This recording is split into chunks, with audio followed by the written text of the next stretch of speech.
telefónica se encuentra Ricardo Ravelo. Él es periodista, especialista en temas de narcotráfico. Él es autor del libro Ociel, Vida y Tragedia de un Capo, en torno a Ociel Cárdenas, porque originalmente pues lo habíamos llamado para hablar de Ociel, y de hecho vamos a hablar del tema, pero yo sí quisiera preguntarle su punto de vista en torno a lo que está pasando con Ovidio Guzmán. Ricardo, qué gusto saludarte, ¿cómo estás? Igualmente, buenas tardes, permitimos, el gusto es mío. Gracias. Oye, ¿qué te parece esto que pasa con Ovidio Guzmán? Ayer lo vinculaba la Fiscalía General de la República con la entrega del Mayo Zambada. Hoy resulta que se confirma, o por lo menos eso hace el Universal, que entra al programa de testigos protegidos. ¿Cómo debemos leer esta situación?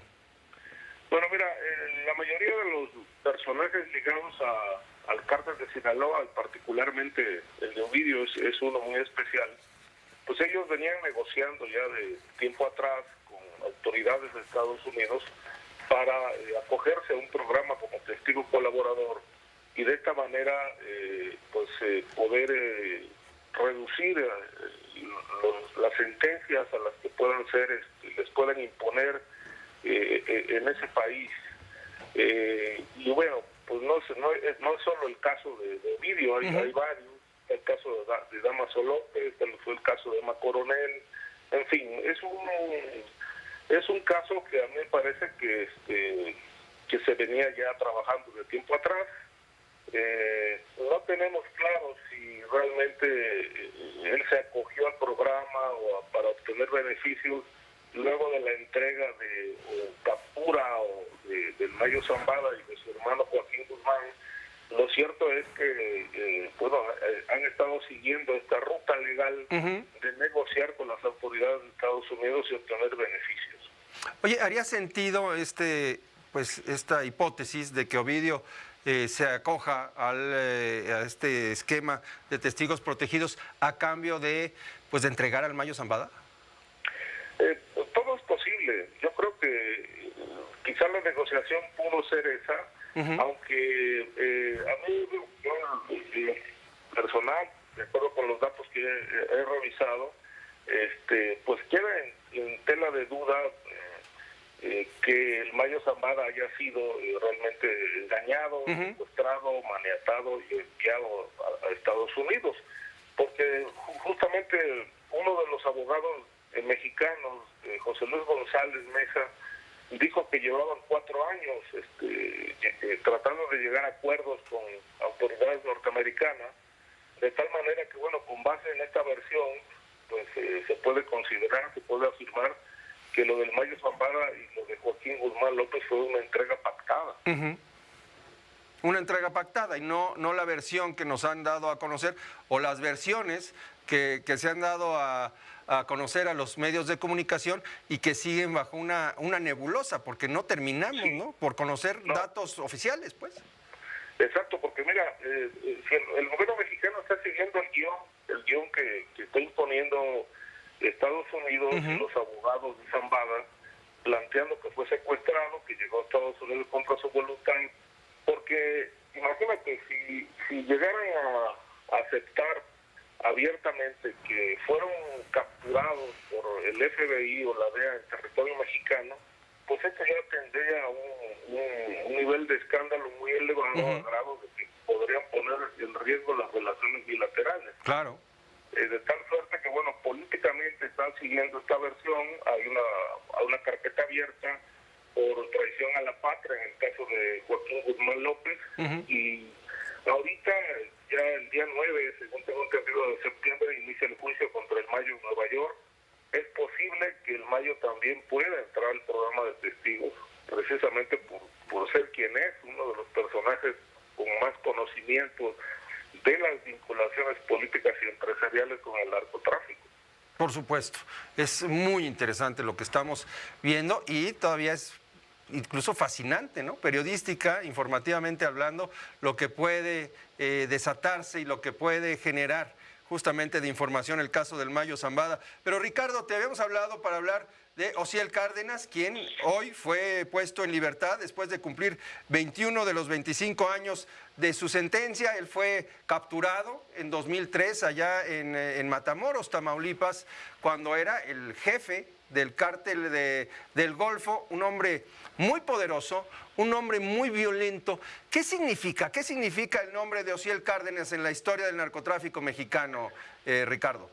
Mira, pues el nombre de Osiel Cárdenas pues, pasó a la historia como uno de los capos, pues como bien los citas, más sanguinarios, más poderosos, que arribó al poder criminal a finales de la década de los 90, que pues trascendió en el mundo sórdido del crimen organizado precisamente por haber fundado al grupo paramilitar Los Zetas, haber cooptado, según la versión oficial, a militares para que formara parte de este brazo armado del Cártel del Golfo, que fue el primero que se construyó en esa etapa con miembros del ejército, del grupo de élite, del grupo GAFES, y que, bueno, pues le dieron un gran poder a Osiel, a grado tal que fue considerado entonces como el segundo capo más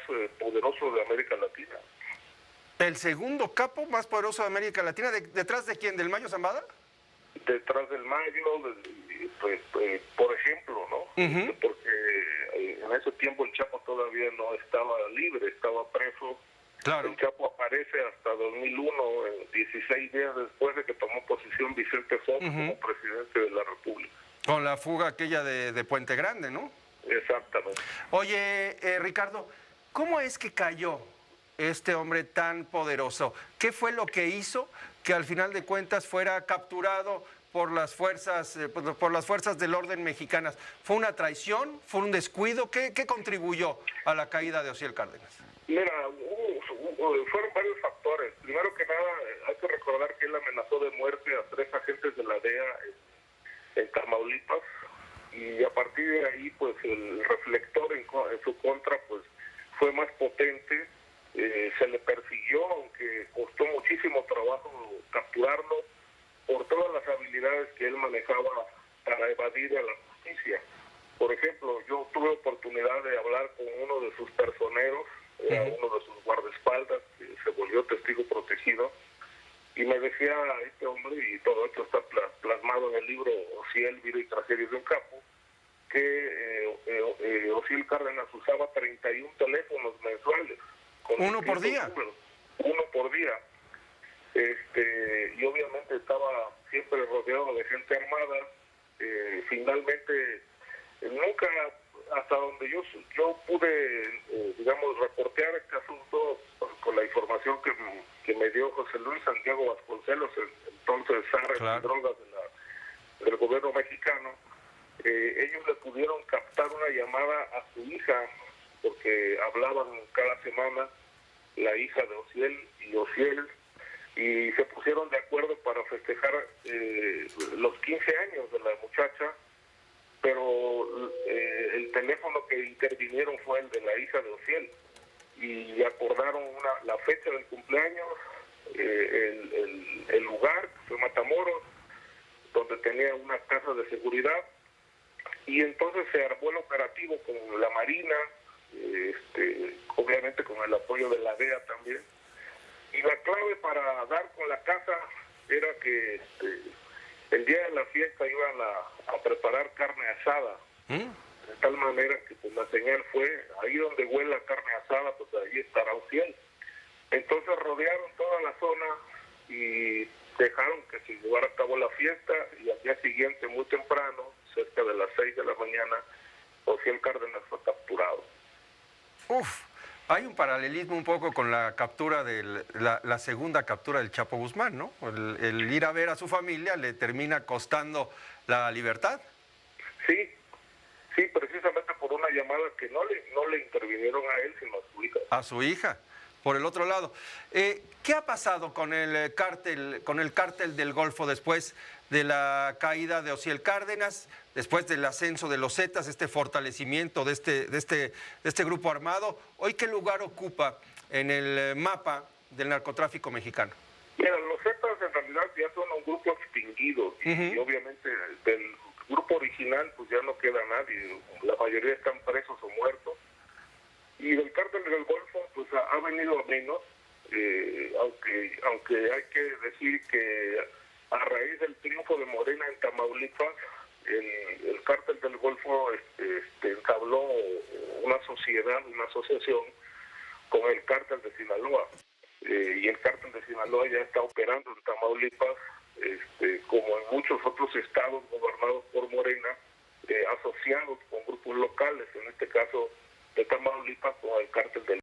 Pero bueno, ha venido a menos, te digo, porque pues ya sus figuras han sido capturadas y ya no tienen el poder que tenían, que incluso, bueno, llegó a ser tan grande que pues hasta se daban el lujo de financiar campañas políticas como las de Tomás Yarrington, las de Eugenio Hernández, ambos ya libres, exgobernadores de Tamaulipas. Eugenio va a ser legislador de Morena, y Tomás Yarrington ya también está liberado, pero esto es parte de la historia de este grupo criminal, pues poderosísimo, que pues se significó por ser uno de los más violentos, tanto en la etapa de los finales de los 90 como principios de este siglo.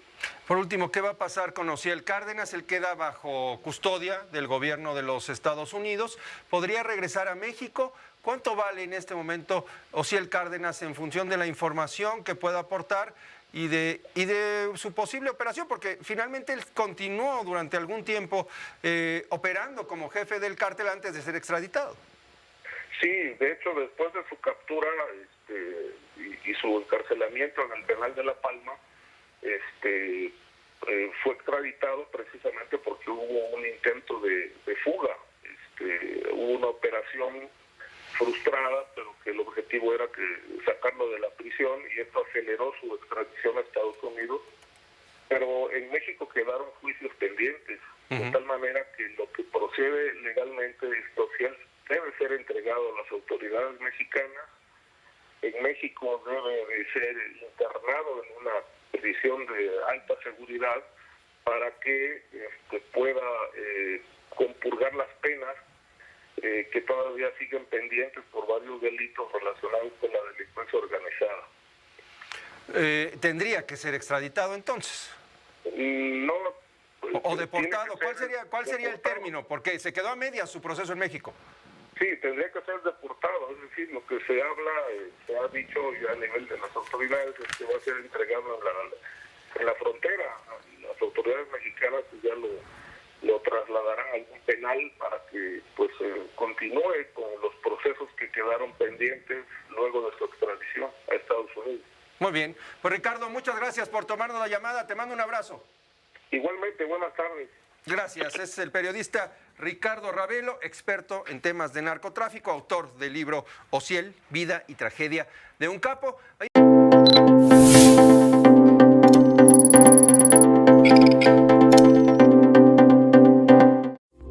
Esta fue una producción de Grupo Fórmula. Encuentra más contenido como este en radioformula.mx.